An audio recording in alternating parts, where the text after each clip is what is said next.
Now, Jesus never failed. Heaven and earth shall pass away, but Jesus never failed. The fact that the man received a touch from the Lord but couldn't see men like men does not mean that Jesus failed.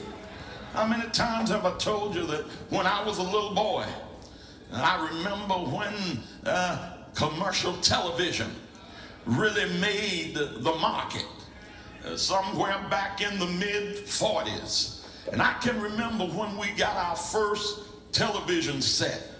And the thing about television then, they didn't have transistors. They didn't have any of the things that they have modernized and brought into being now. But they had the old tubes, and the tube had to get hot. And sometimes the tube would get too hot. And if there were tubes not operating properly, you turn on the television, and when you turn it on, you might get a big old picture. You might see one person. You might see their midsection. Their feet were missing. Their head was missing. And after a while, you had to do a little fumbling around with the controls until you brought everything in focus. And once you brought it in focus, everything looked like it was supposed to look.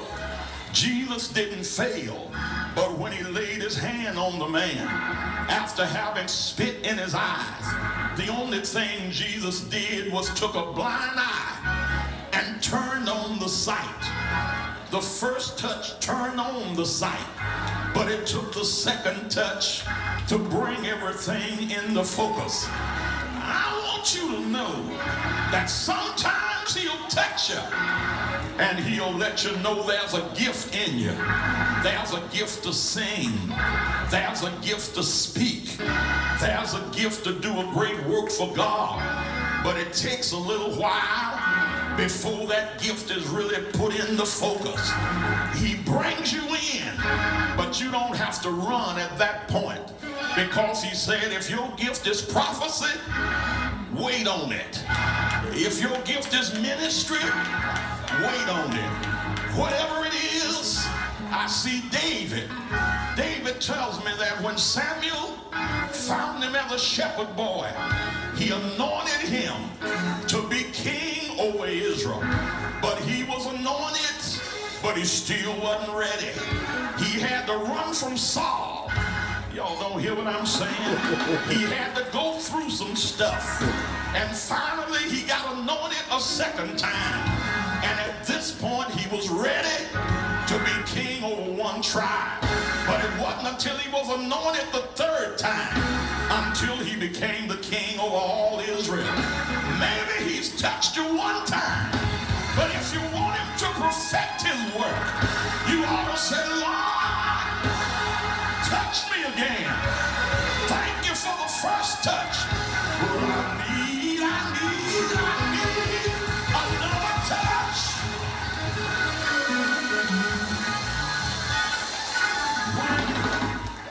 When it touched him the second time, the man who had been seeing, first of all, he was blind and couldn't see at all.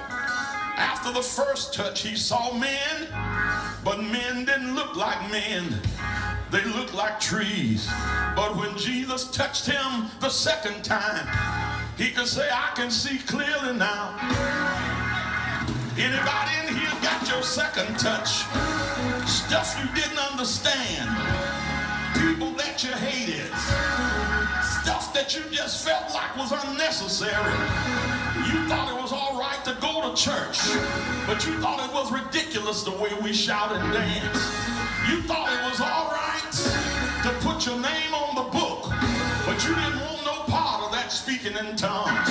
But since he touched you,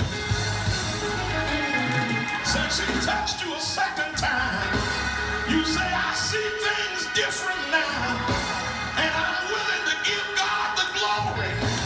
Glorifying in the church.